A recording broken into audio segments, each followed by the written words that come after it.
In the kingdom of Babylon, there lived a man named Daniel. Daniel was known far and wide for his wisdom, his integrity, and his deep faith in God. He had earned the trust of King Darius, who was the ruler of Babylon.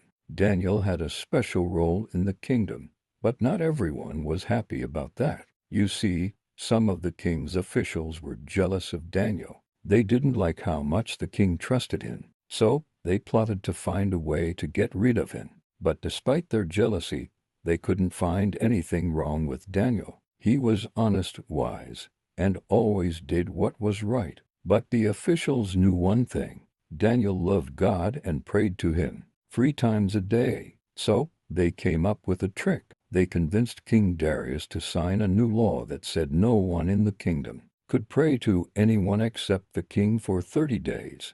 Anyone who broke the law would be thrown into a den of lions. The king, unaware of the trap, signed the law. Once it was signed, there was no turning back. And when Daniel heard about this new law, he knew what it meant, but his faith in God was stronger than any law.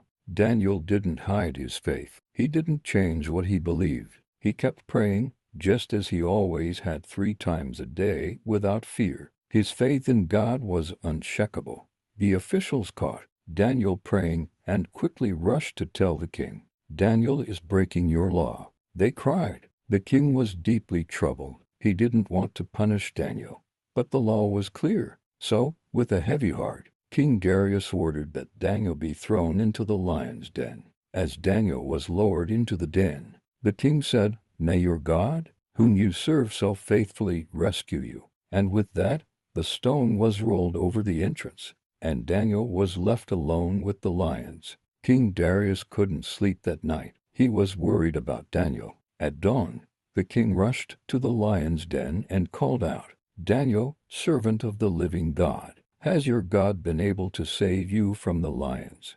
And to the king's amazement, Daniel's voice called back, "O king, live forever. My God sent his angel to shut the mouths of the lions. They haven't hurt me because I was found innocent in his sight." Daniel had been protected by God.